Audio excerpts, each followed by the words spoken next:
Okay, I don't think it's gonna go live straight away, but don't hold me to that because I never know what I'm doing. I'm genuinely not sure. Okay, receiving your content Ooh. starting. Okay, we're live. Oh, we've just gone live. Hey. All right, we're live. Okay, I thought it was Woo. gonna do Wow. like yeah. All right. Good morning, everybody. I wasn't expecting to go live right now, but hey, I had obviously planned to go live, but it's meant to be at 10:30, not 10:26. For those of you that are bothered about the 4 minutes early.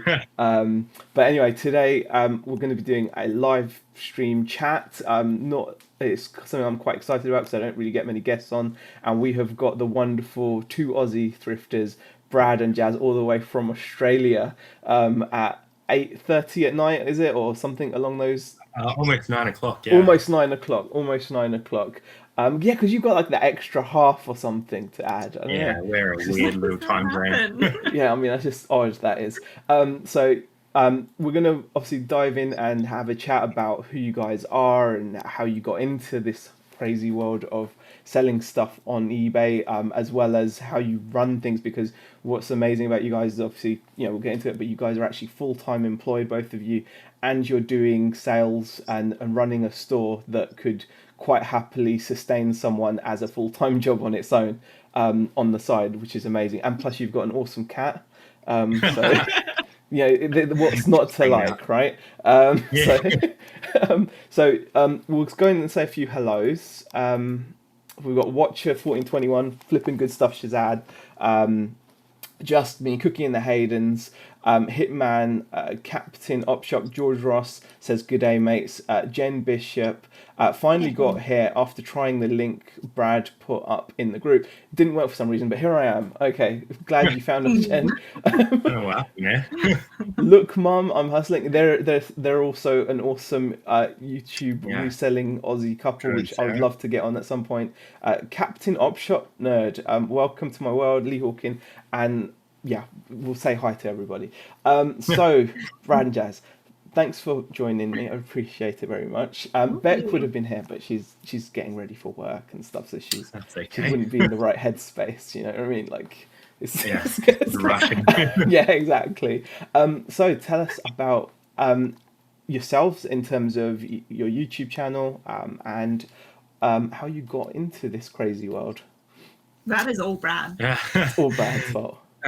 So reselling kicked off for us probably just over 2 years ago now. Very, very light on to start with. I used to be a big game collector. I still collect N64 and NES and stuff like that. And I was just buying bulk lots and trying to fill out my collection. And then I worked out I could sell off the doubles to build my collection. And once I got into that, I sort of started looking for people that were doing similar things, and I came across a few US channels and started watching and was like, I reckon I could probably do this. I reckon I could probably resell and make a little bit of side cash, and it's just grown exponentially from there. And Jazzy's really jumped on board the last probably 18 months, I'd say. And then earlier this year, we decided to do a quick YouTube video on an ink hall that we picked up for a closing down ink shop or computer store. Turns out once you start, you can't stop. Yeah, and now we're I don't know how many videos deep, but we're really enjoying it, and we've just met some fantastic people through YouTube, which has sort of spurred us to keep going, and it's just grown from there, really. That is really interesting. So like it started from a hobby, and we actually had a very popular UK reseller that people really missed. His name was Ben Fitzpatrick. He got into the hobby for similar reason. Got into reselling because of his hobby as well of game collecting, and found that he was also enjoying just buying and selling. But what's interesting as well is with you guys at the moment, you're both in full-time work, and I believe you've recently just purchased your house through this as well, through full-time work, and so you're doing how many hours a week roughly? So with our full-time work, that's 38 hours each a week. I currently do 38. Yeah, Jazz is actually going to be dropping a day a week soon to spend more time on eBay, which is going to be really awesome. Oh wow. So she's going to drop down to 4 days a week.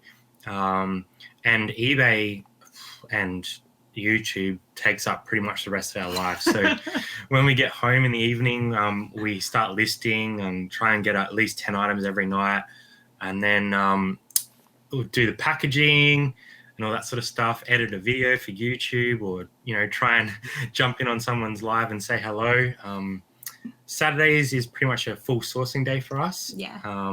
We try to go out Friday nights as well, but sometimes that doesn't work out so good.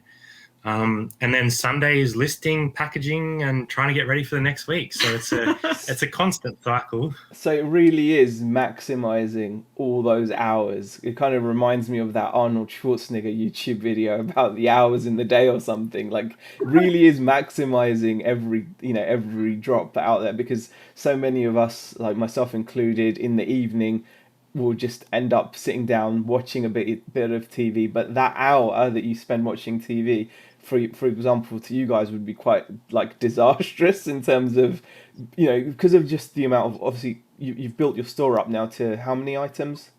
I think we're at 2,200 at the moment. Yeah, 2,200 items. I mean, that's substantial. I mean, that's like, there's plenty of people that do this full time that won't have that many items listed and be shipping out. On average, how many orders a day are you shipping out? Like 6. Yeah, 6 or 7 at the moment. I think naturally in Australia, a lot of people have a lot higher number of items because we have a smaller population. You kind of have a bigger store to try and get more sales. You know what I mean? You're trying to cover more of the market. So I know a lot of people that have a lot of listings on eBay in Australia, and our sell-through rates are sort of a little bit lower than America and England because of our population. But there are some full-time clothing sellers though, like back from Burnout, who are about probably turning over more than us. Yeah, double what we are. Yeah, so our model works well for what we want to do at the moment, because we kind of want to build our stock level, and then when we have enough stock and enough inventory, we can then go full time. So we trying ride the wave. Yeah, we're trying to build to a point where we're earning enough money to sustain our mortgage and our overheads and stuff like that. Whereas Mel, she is full time, so she's trying to get a lot of that money back in and turn stuff over a lot quicker. So it's just different models and different things work for different people, I suppose. It sounds like you guys are doing things like the sensible way. So having the full time job, building it, and slowly just taking steps. So for example, when did you actually decide that you were going to drop a day, Jazz? Like how far into the business? Talking about it for a month or two, and then I just put in 2 weeks notice, but now I need to find someone to cover that day. So that's the only hard part. Yeah, I guess Jazzy's been sort of pushing really hard at her job and hasn't really been getting the support that she would like in that area, and we're able to pay her a decent wage for the day that she's here, and hopefully eBay keeps growing because of that. So we're really excited to see where this starts leading, and maybe she'll drop to 3 and 2 and 1 and then none, hopefully. I'll see how much I can actually grow it. and so how is that decision actually come about in your dynamic? So for example, it obviously seems like you're working on reducing Jazz's hours rather than yourself, even though Brad, you said you were the one that kind of jumped into this first, and then Jazz joined on. Yeah, and then definitely talking about you. So then you infected Jazz with the bug, as it were. Yeah, she's got... If I don't sell it, I'll have to live with it. Yeah. So what caused that decision? Is it just something? I guess, sort of 6 to 8 months ago, I was probably struggling in my job quite a lot. But I actually recently got a promotion, which has sort of like refocused me a little bit and given me something that I want to work on. So I was lucky enough to get a project manager role, which I've been pushing for quite some time. And that sort of put me in a space where I'm more happy with what I'm doing at the moment. Right. I'm not sure if that's going to last a long time or if that's just a fleeting thing, but I don't really feel the need at the moment, whereas Jazzy was really starting to hit some pretty serious walls and needed a break. So, yeah. That's interesting. And it kind of shows that, you can be happy if you've got progress in your career. It can placate you enough to kind of just continue with that and reap the benefits of the steady income, which, as we know, especially with eBay at the moment, it can definitely be quite handy. We've had a few more people pop into the chat, so we'll say a few highs if that's all right. Tap Peddler, Sinister, Andrew Money Mental, Shazad popped in as well. Pommy Pickers as well. We Flipping Good Stuff. Andrea Hills from Nick and Andrea's channel. Hi, Andrea. Denny Carr as well. Shazad has a great question. Z, how do you have time for YouTube? I watched a recent sold video and couldn't believe how many items you'd sold. Man, you're an inspiration. One day I hope to reach your level. Thank you, Shazad. As we all know, Shazad is working hard to be where I'm at right now. I think he'll get there eventually. Although he may regret it once he's there, because it's not as fun as it seems. Karen sells clothes, popped in as well. Says, well, hello, just popped in to say hi while snuggling on the sofa with the little one, as she means her dog Princess, who's adorably cute. I can't actually see the chat on this side at the moment, so I don't know what's happening. Yeah, unfortunately, because of the way I do this, I should have mentioned you. If you do want to see the chat, you're going to have to open YouTube somehow. And so I should have said that, really, shouldn't I? I'm sure you'll let us know. My bad, yeah. My bad. We're not ignoring people if they're saying stuff. Watchess1421 says, I'm almost jealous of how well Brad and Jazz work together. Massive potential on top of evident capability, just like Drew and Sarah or Nick and Mrs. Nick, aka Andrea. So, well, I mean, that is something that is something you have to think about. Like, how do you have to be as a team in this? You guys are making decisions, like joint decisions, which affect both of you. So definitely, it's definitely something that you have to kind of be good at. I mean, like, did you have an idea that you would work well at this, or was it because of the gradual nature of you bringing bringing Jazz in and then working? It's not all rainbows and sunshines. We get along all the time.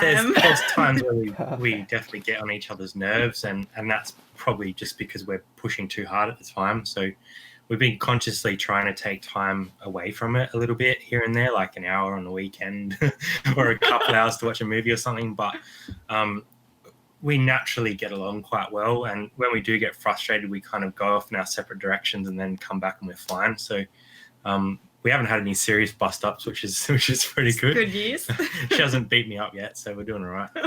I suppose the amount of work you guys are doing at the moment would mean you're probably too busy and tired to even have too many arguments. I mean, like, your schedule is obviously pretty packed. And just to let some of the chat know who might not know, what kind of items have you moved into recently? What kind of, you obviously got quite a large inventory, 2,000 plus items. Do you tend to buy just one-offs? Are they all one-offs? Do you have multi-quantity listing items? Or how do you...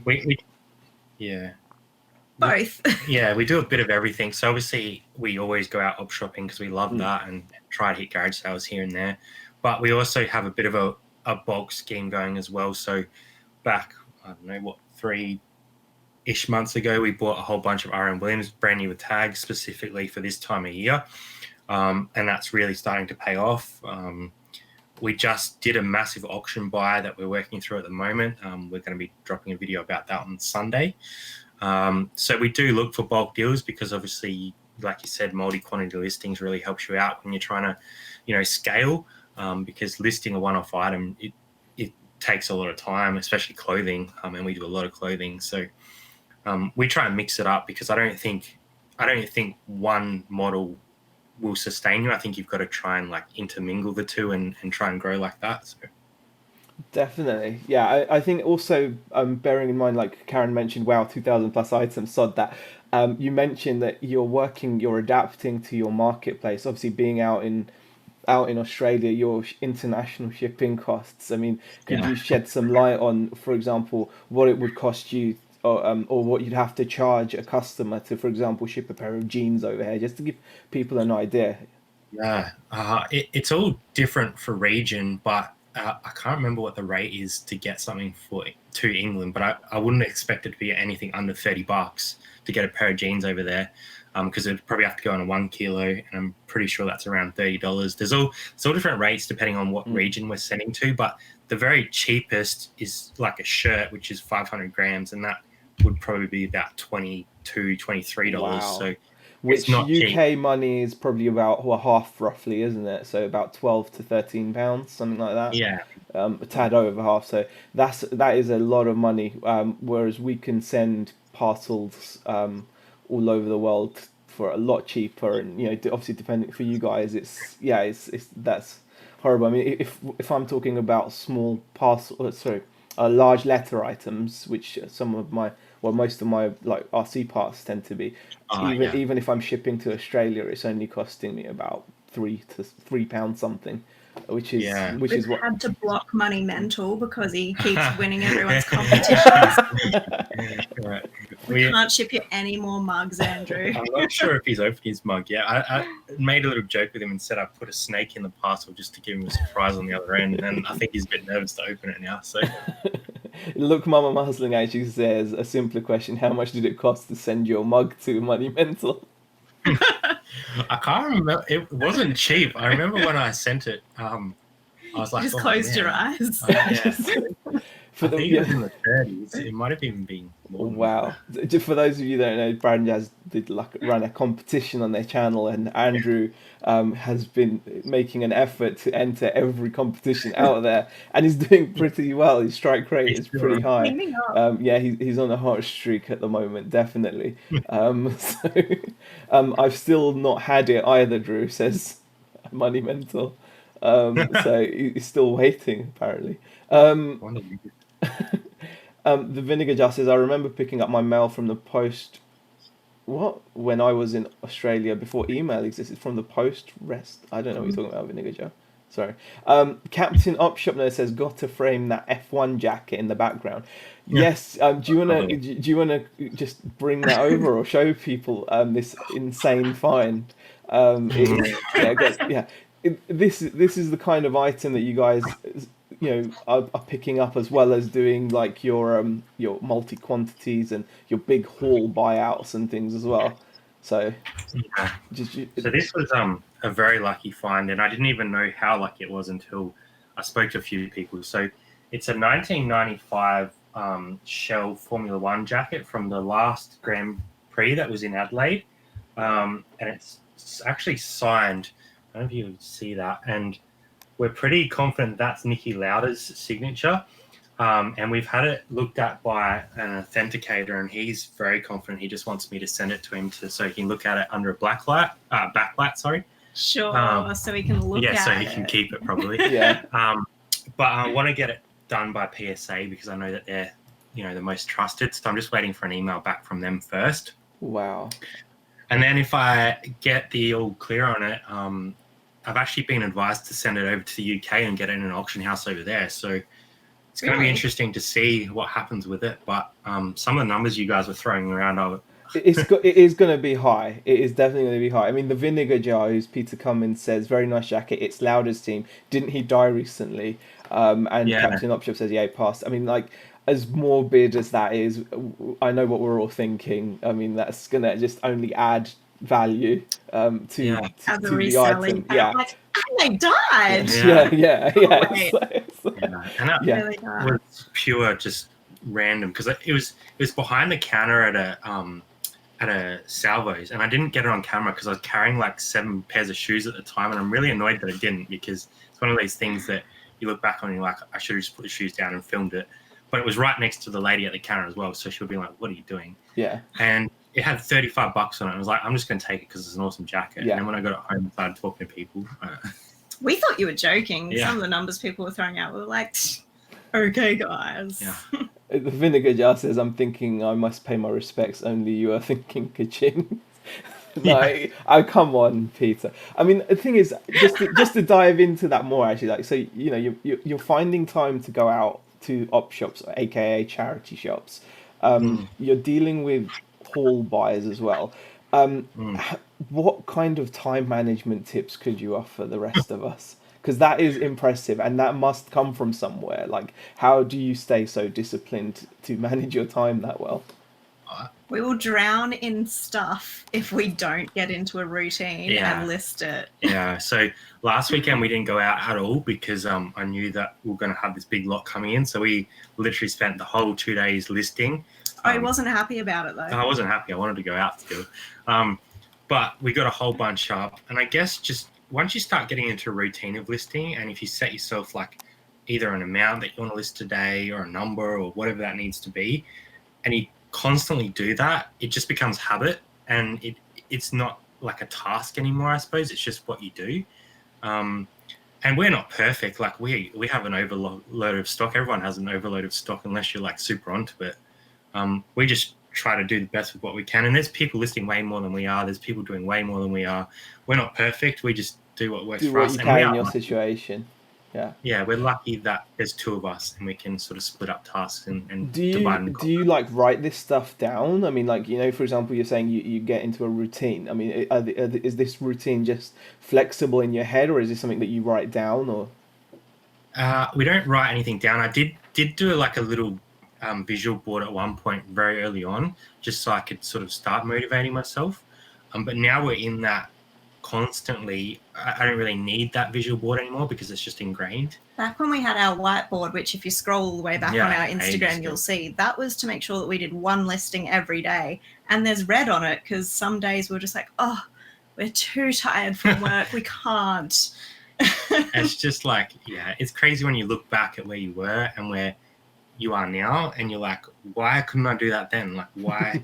It just feels normal. We just come home, dump our stuff, have something to eat, and it's like, okay, go time, put on some music. What's going to motivate you? What do you feel like?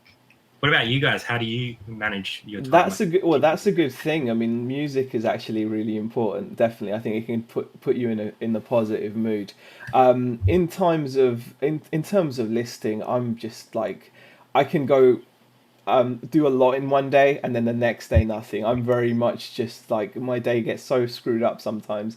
That's why we originally went to get the office, because it brought some structure to my day, and I was that was really, really helpful. But unfortunately that hasn't worked out now, so we're having to move everything back, so as we've started to so it's really important for me to definitely get into a routine and to maintain that. That's why I'm asking, partly for myself as well as to share with the chat, because it's when you've got time, sometimes it's easier to waste it the more of it you have.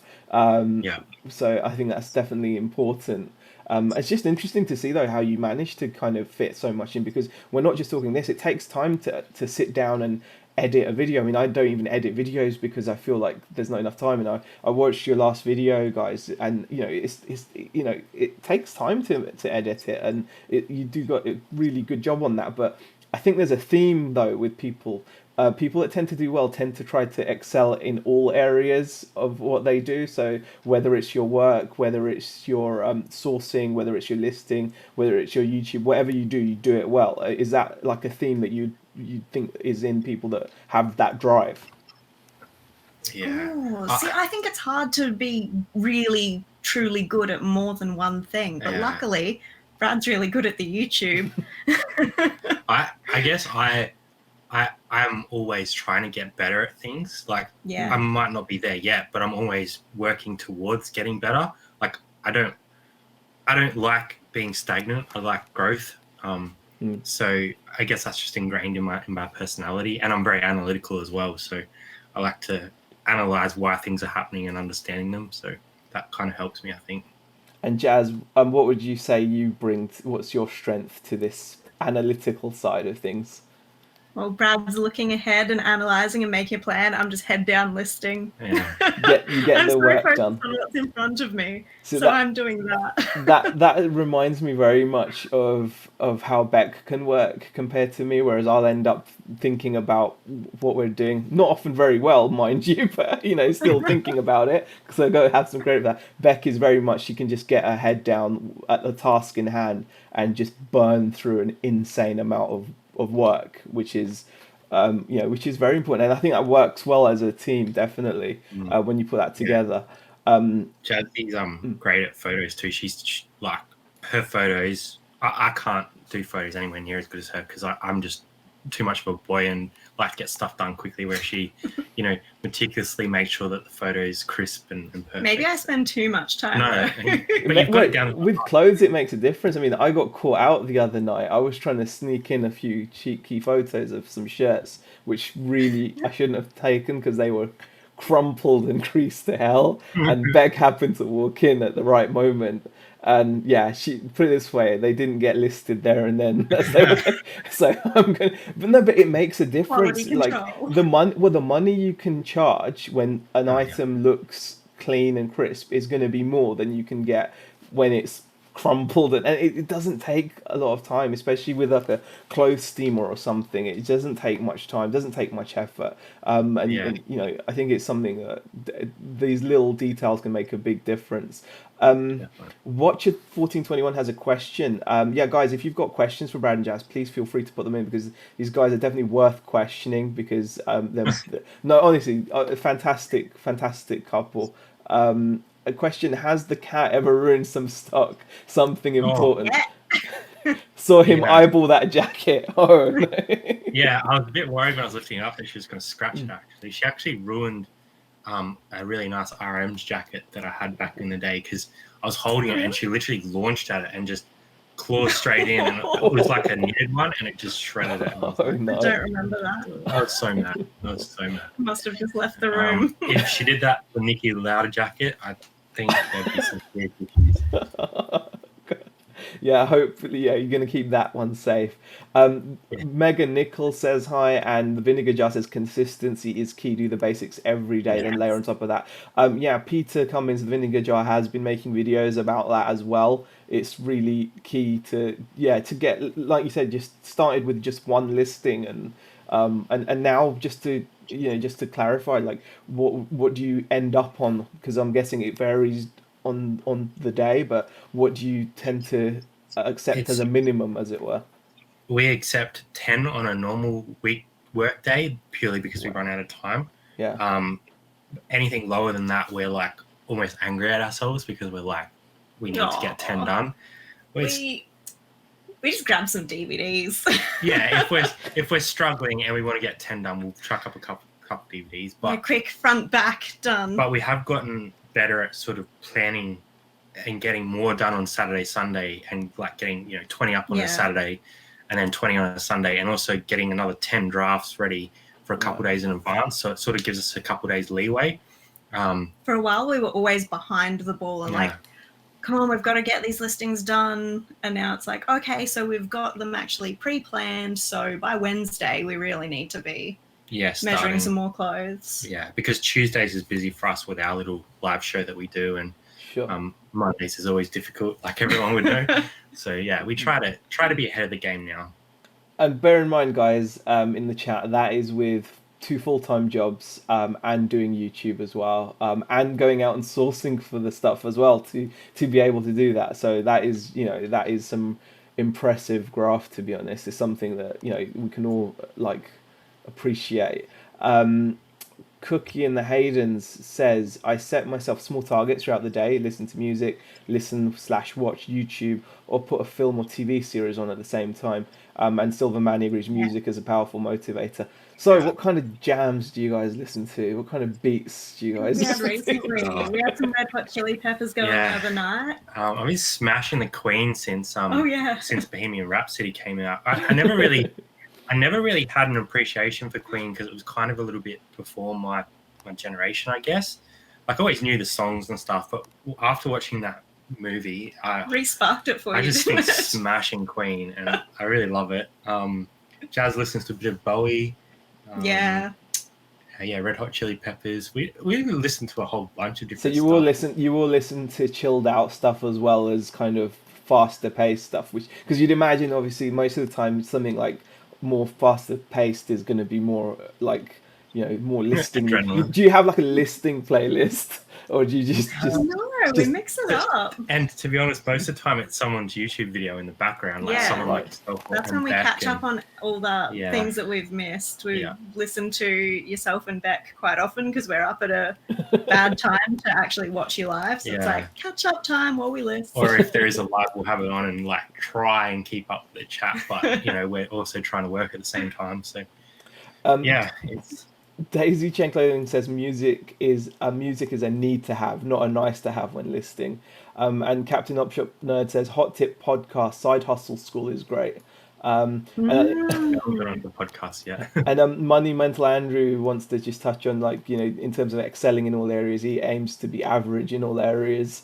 Which, if it works, I thought he was the best clothing reseller in the world or something. I heard he's got the best YouTube channel.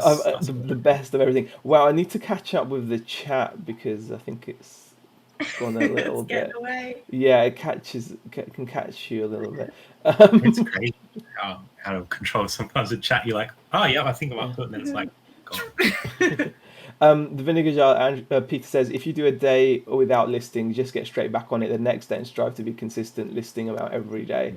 And look, Mama Hustling's got a good quote from Casey Neistat: "Don't let perfection get in the way of good enough." There is something to be said for that. But I think you've got to have some minimum standards as well. I think, and I think if something really does look like it's been crumpled in a ball, like, would you want to, would you be confident buying it as well? So, but yeah, I do agree. You've got to be efficient, but good. I don't want bad feedback either. Yeah. I'm always like, is this a true representation? Yeah. Stu Mandry has popped in as well. Jennifer Hayes as well. Captain Opshop Nerd asks question, and what item do you regret selling the most? Ooh. Regret selling. That's really hard. I guess I don't really sell anything that I'd want to keep, so that is difficult.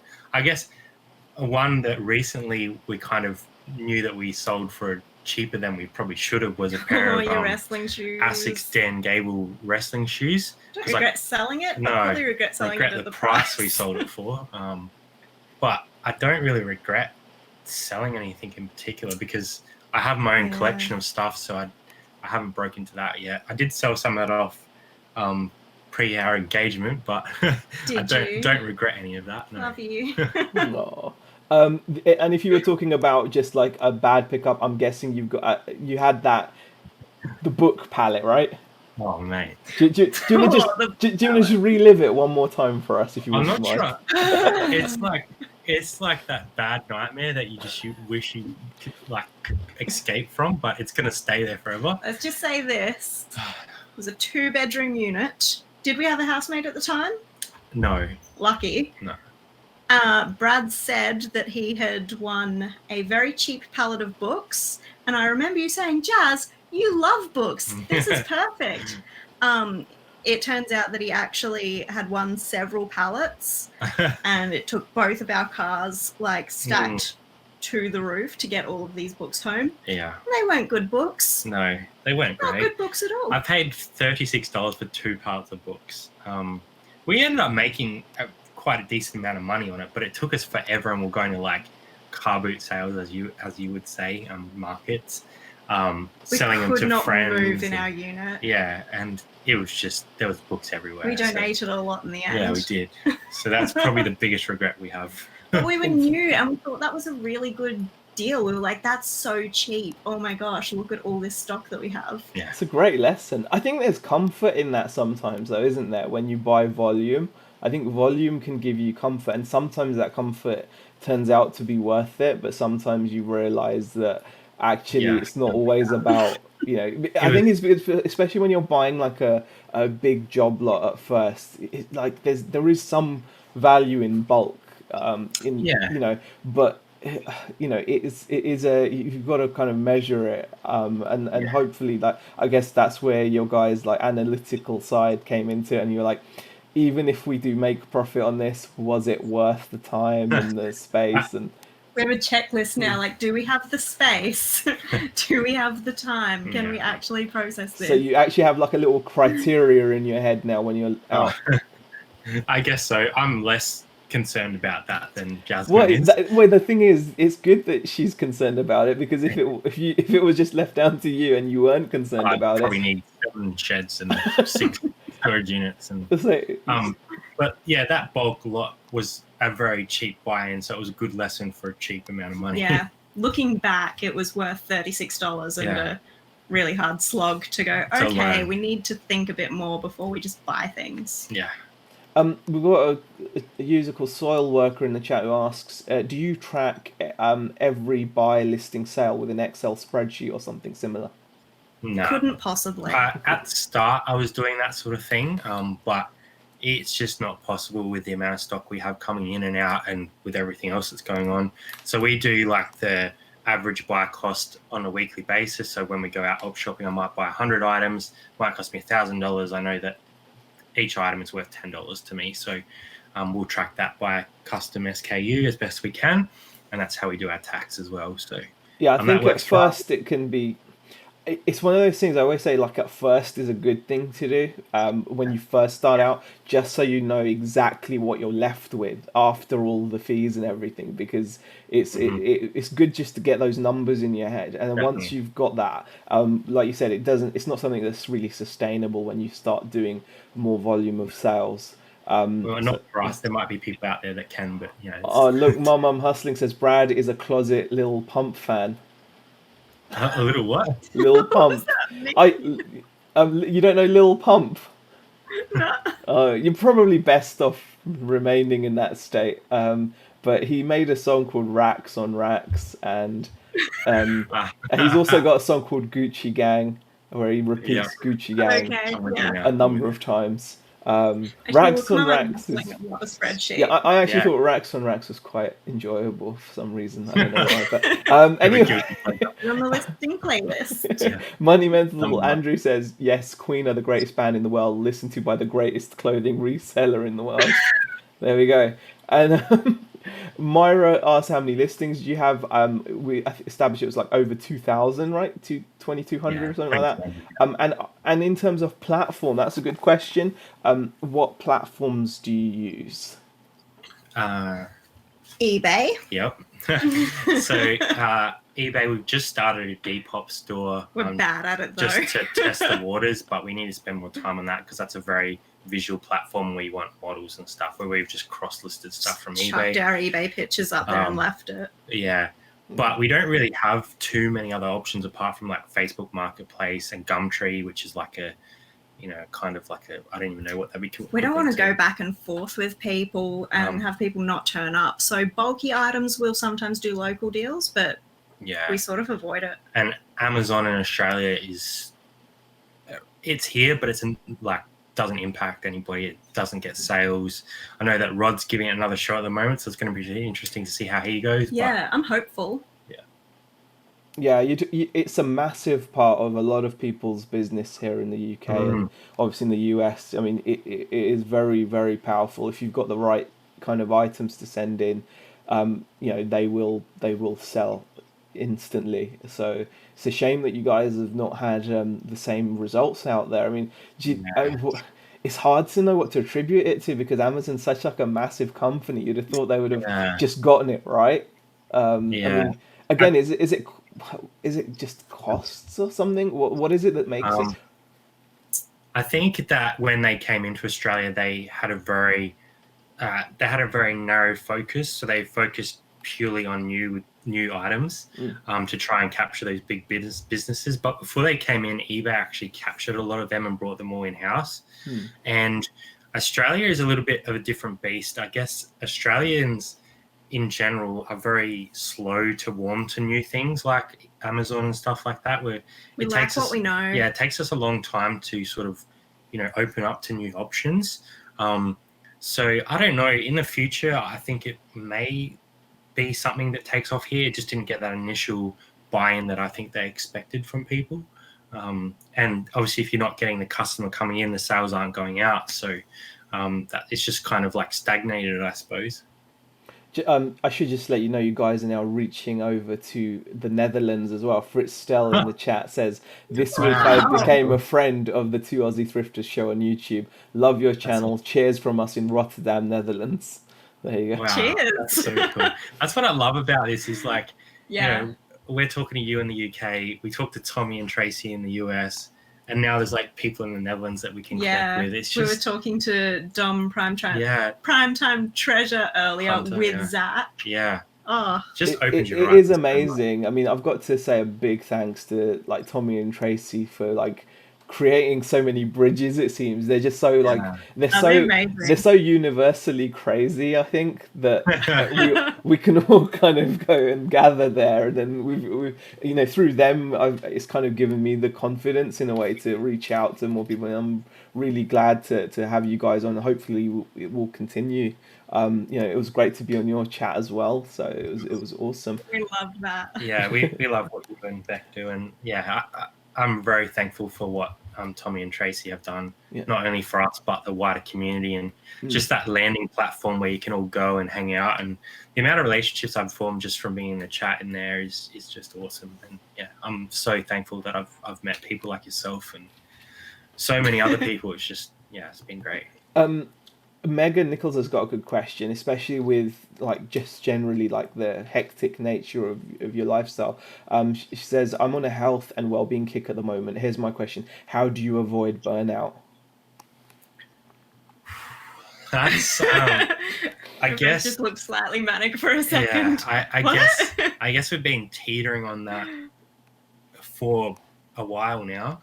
And that's probably why Jasmine's going to step back and do, you know, an extra day a week on eBay so that she can take time away from her workspace, which isn't really feeding her passion. So I don't really know about myself. Like, I don't know about you. I'm like, something's got to give, which is why I'm now going to cut down to 30 hours a week working. So I've got that extra time to take a breath and get things done. But I don't know. He just keeps going. I haven't hit the wall yet. I probably hit the wall 8-9 months ago at work, but I was so focused on eBay at the time that eBay sort of dragged me through that. At the moment, I don't feel like I'm close to it, so that's good. I feel like you re-energize weekly when you go out sourcing, because not going out on Saturday, I was like, oh great, we've gained a day, and you were like, I'm not sourcing. What if I'm missing out on things? I just want to go. But okay, that energy level, like, is this like, are you guys super healthy eaters? Do you do that? Like, because it's amazing though. Because the thing is, I often question like, oh, am I tired all the time because I'm just eating kebabs and stuff? You know, so I've got that excuse for like, so you guys are not particularly. Nah, we try and sleep well every night. We're like, 10 o'clock, got to get to bed. Yeah, because we know we have to be up early the next morning to go again. We don't eat well at all. We don't eat terribly. No, but when we go, eat vegetables, but then we also... Yeah, when we go out sourcing, we're eating Maccas and stuff. Yeah. But like the sleep is a key thing, isn't it? I think that's a really good point. Yeah, sleep is something that... Like, don't get us wrong, we're tired a lot of the time, but it's not... Like, it's not incapacitating, do you know what I mean? Like, well, no. Yeah. Ashley Cummings says, question, best way to measure performance if selling small one-of-a-kind items? I guess it's like, are you happy with your results? I mean, what are you trying to achieve is where to start with that. I think setting yourself goals is always a good thing to have, and even if it's small incremental and then a stretch goal that you want to try and achieve, that's a good way to kind of tick them off as you go. Or if there's something you're building towards, like you're trying to pay for a holiday, or you know, you're trying to put away this much a week, or is it like a certain number of items you want to do? Kind of rewarding yourself for your achievement, I suppose. Yeah, so it's building small weekly targets with a reason behind them, like a goal, basically. You know, like a weekly goal, a weekly small goal. I think that's something that definitely gets overlooked, and it's something I really want to, work towards as well. Because I really forget to do that stuff. We also, Chris B mentions, not really a regret, but sold a BA, British Airways catering case from Concorde. Sold within 3 minutes of listing on GSP. Should have gone higher on it. That is... I got that British Airways bag recently. Yeah. But this is from Concorde, though. That's like crazy. And a catering case, isn't that like what they would have had on board, like for the staff to bring out it's what they stored the dinners in or something when they rolled them out, maybe. I don't know, but that's what crazy. I'm picturing. That's nuts. Yeah, that's insane. Send pictures. Yeah. And thank you, Soil Worker, subscribing. I appreciate it. Watcher1421 says, that's why I need a sidekick. If that was me, I would still be building book forts in the living room today. Just living in there. There was one point. Yeah, go on, no, Karen. There was one point where we thought the books might like fall on top of us and we would never escape. But it was definitely a fire hazard. Oh yeah, if there was a fire in there, we were dead. Oh god. The end. But what a learning curve, eh? It's like a learning curve. Can you imagine if Zio is left to his own devices? Oh wait, we have, and it didn't end well. Lol. Thank you, Sad. Oh, she's sad. Yeah, Sad's always there to make me feel good in the chat. I always appreciate it. Cookie in the Hayden says, I don't use spreadsheets. I think I would spend too much time documenting when it's not necessary. Yeah. It's an easy trap to fall into because it is motivating and we all like to see our stats and figures and where we're tracking, but we'd just do it all day if we did. You can't micromanage to that level, I don't think, once you get over a certain level. I can't, Yeah. Captain Opshop says, remember to claim your hours you work as well to the tax man. I'm sure they do whatever the necessary tax stuff is. Tax is always one of those things that like you should always be wary of taking advice from anyone about anything really, or about anything pretty much. Take everything with a pinch of salt, not just tax, but like everything. Ashley says, great advice, guys. Set some small goals. I'm not a reseller, just an ex-hoarder trying to clear my house. So maybe I'll set a listing goal. Yeah, I think goals are, it's something that they're so obvious, but if you don't actually have a why as to for what you're doing, I think it's easy to get lost and to just get overwhelmed. Yeah, and just not have any focus. Is that something that you guys have just always had naturally, you'd say, or is that something that's coming from your professional, like your working lives? I mean, are they like heavily goal orientated, or and you've been able to bring it into your business, or? No. Yeah, I'm not really sure. Like, I guess a lot of my sort of like regimented stuff is I used to play a lot of competitive sport back in the day, and I was like constantly training when I thought I was gonna play at a reasonable level, and that kind of ingrained like a work ethic in me, I suppose. But I don't know if that was a natural thing that I was brought up with. My parents were very had very rules and consequences if you didn't follow those rules, so I guess that's sort of ingrained in me as well. I think that's quite interesting, actually. No, because definitely doing regimented training is not something that is natural. I mean, so that's quite. But once you've gotten used to it, once it becomes the norm for you, I suppose it's a great thing to have in your mindset. I mean, Jazz was looking at you like, what are you talking about though? I think I just see, I did not do any sport or anything of the kind, so that's definitely Brad steaming ahead and then me going, oh, I don't want to be left behind. But you manage your store, so you have managerial abilities as well. Yeah. I mean, I take a lot of pride. I think it's interesting though, because you do remember back at school, and you remember that the kids that were that were in the A cricket team tended to also be really good at the academic side of things. It wasn't necessarily, so it kind of does work, that kind of competitiveness and that discipline to train and to be good at something. It definitely doesn't just affect one area of your life. Once you've got that in you, you can definitely apply it to other areas. Peter asks, how long have Brad and Jazz been reselling? So in total, how long has this journey been now? So just over 2 years now. Probably seriously for about 18 months, I'd say. Yeah. Wow. And that just shows the amount of work that's been done in those 18 months to be where you're at. I mean, if you guys haven't seen, obviously, please do go and check out Brad and Jazz's YouTube channel. If you guys, I don't know if you can type in. If not, I have put the description, the channel in the description below. So I'm going to see if I can actually, without messing up. I'm scared of messing everything up though if I click on different things. So I'm kind of I'll try see. it. Yeah, I'll try it anyway. I think what I'll do is if I open a new window like this. Aha! I think I found a way out.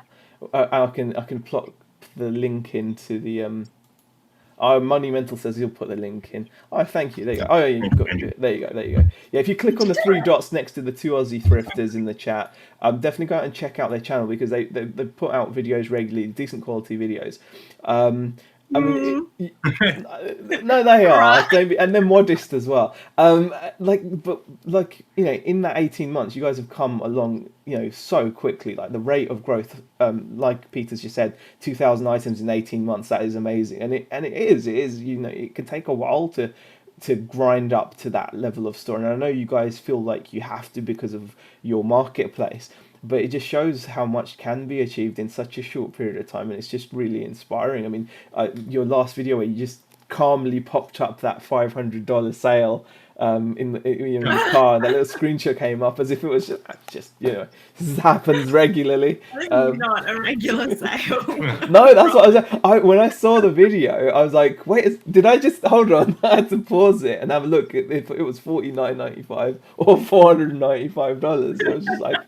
I was like, wait, here's a $495 sale. He just breezed past it. For the next thing. Yeah, he's busy on the busy on with the shed, filling it up. And I think we just recorded the what sold as well, which we talked about it a little bit. So I was like, it's just over it. It's done. BCP says, I just woke up from a 5-hour nap. Hi everyone. Hi BCP, how are you? Ads has popped in as well. Hi Ads. Hey Ads. Vinegar Justice, lol, decent quality videos, damned with faint praise. That's me saying it's good. I mean, I don't know how else to say it. I wouldn't call them decent, so I'm happy with decent. Decent's good. We're stoked. BCP's in on modding duties now, so the links hopefully to the channels will come thick and fast. So I do appreciate it. So going forward, what is your plan going forward in terms of where do you see your store going? Are you going to just keep growing? Do you have a number of listings in your head, or do you have plans on what to do next?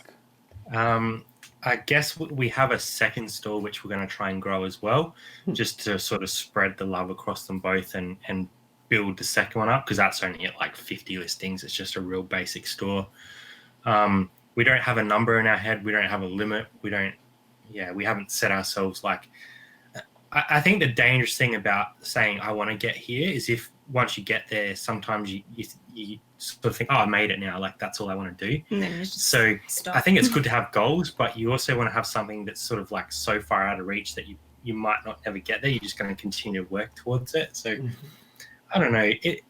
We'd love to go full time, and that's not really a number. That's just how much we're selling, I guess.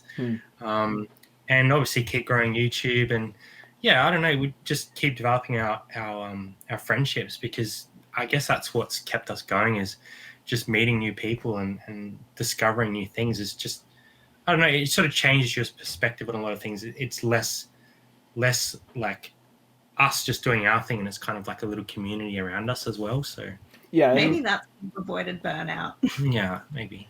Yeah, YouTube's almost it's like part of the business almost now. Especially if you're YouTube reseller, it's almost part of it, because it's it is your release, isn't it, to the rest of it. So if you're dealing with challenges in it, it's just a nice release. I mean, so what made you guys go for the second store? Is it more of a pricing thing where you've started to max out your listings, or what level of store are you on, guys? Sorry for all the questions. So the main store is featured, which is 15 or 1,600 free listings for $55 or something like that. Yeah. And now, because we're well and truly over that, we're paying insertion fees on every new listing. So we're being very cautious of what we list on there. We want it to be stuff that's selling quickly, and that's been working for us. So we want to build the second store up and eventually get that to a similar level.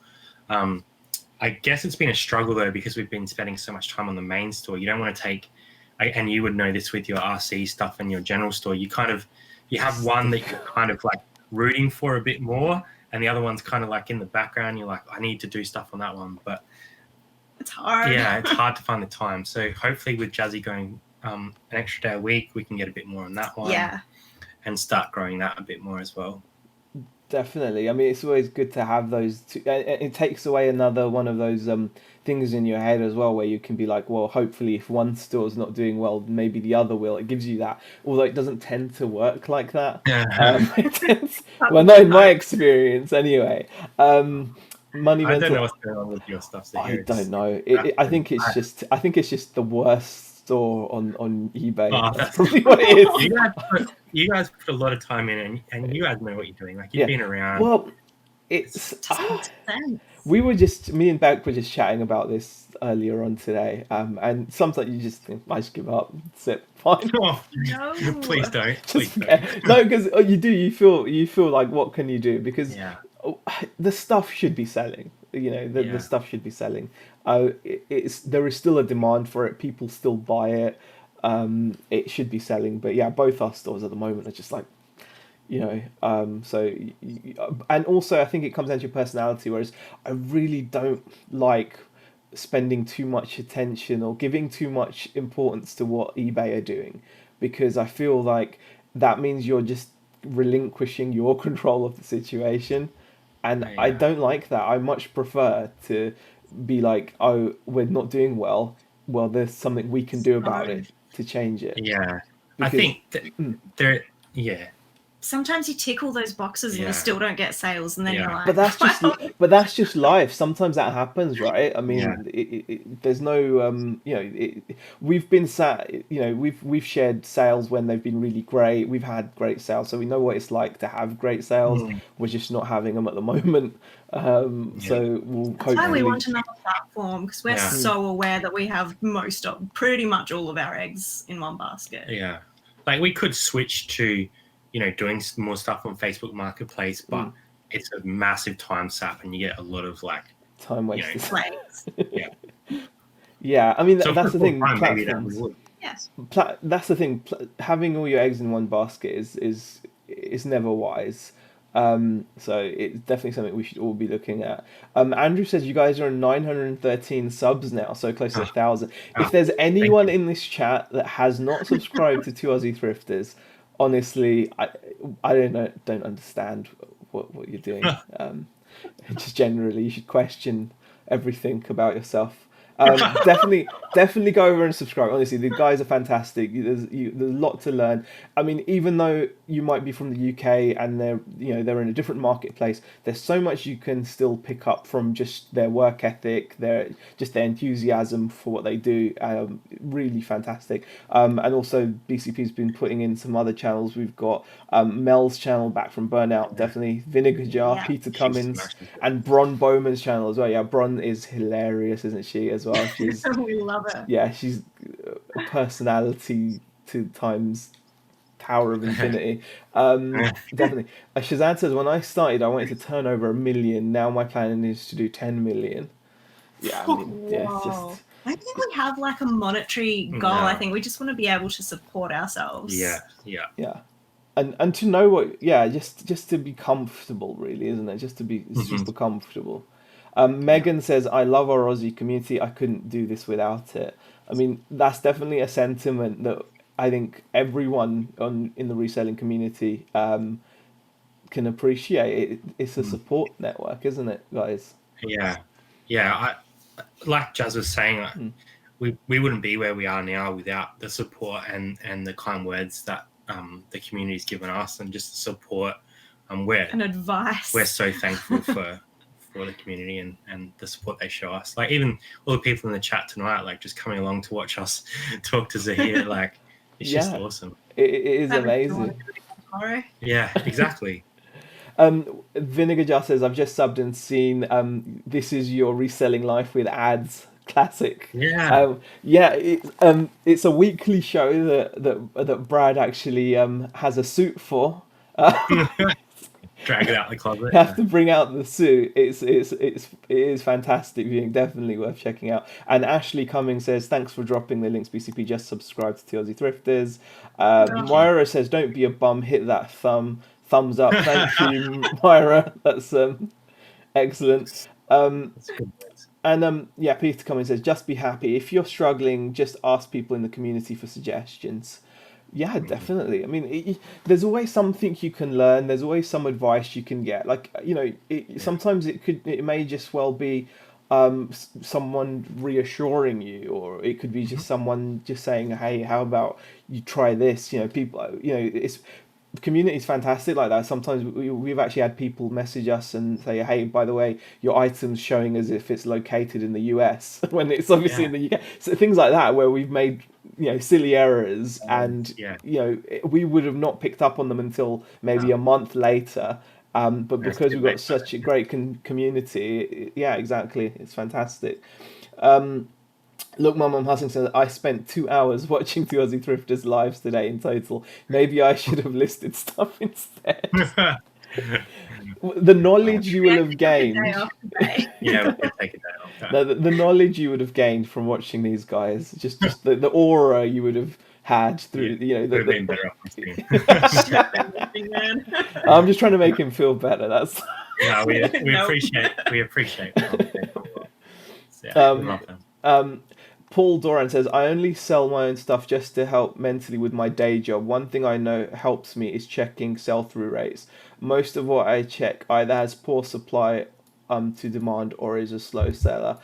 Yeah, checking sell-through rates is definitely something that I think like eBay are moving in that direction. I think by the fact that they're now offering tools like Terapeak to us for free, there's a reason for that. They don't, just like Amazon started charging people to store stuff at their warehouses because people were sending in books that were going to take years to sell. And Amazon made a decision because of the amount of stuff they probably had that actually, if your stuff is in our warehouse for longer than X, we're going to start charging you through the nose and eating your profits away because they don't want you to send in stuff. No. And eBay are the same, except they're probably viewing it as space on their servers. They don't want their website littered. I mean, I'm sure there's a way of telling what's the oldest listed item on eBay, and there's probably items on eBay which are like, I don't know, 5 years plus old at least. Probably maybe 10. Maybe even there's someone that's got an item that's been listed for 10 years. Who knows? Maybe more. I'm sure there's a way of maybe finding that out, but they've got to think about it. Their website is completely jammed with so much stuff that's going to take forever to sell, and I think it's about adapting to that. So if that's the direction they're moving in, and they're supplying us with tools like Terapeak, where one of its main jobs is to tell you how many times an item sells within 30 days or 60 days or whatever.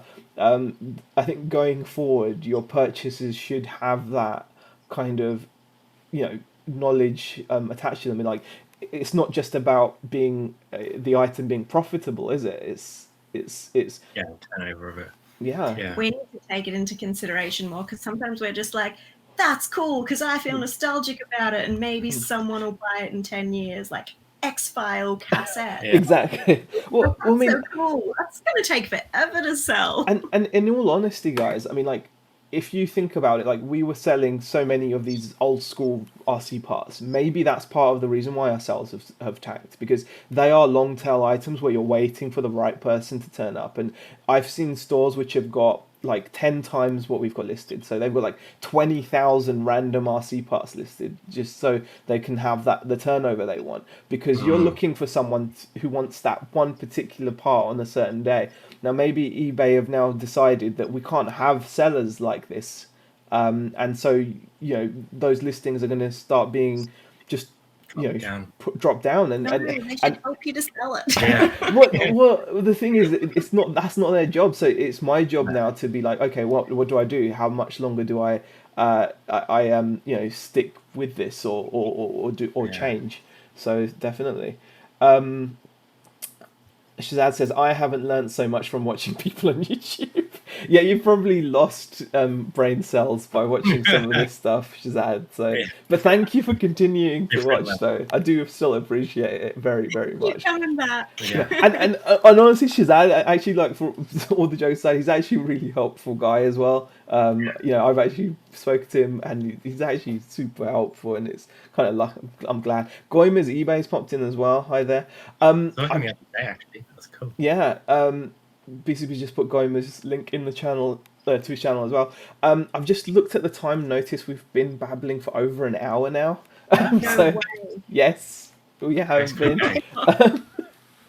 So thank you for joining us, guys. I hope the people in the chat enjoyed what they've seen. If you did enjoy it, leave a thumbs up. I have put Brad and Jazz's channel in the description box as well, so please make sure you do subscribe.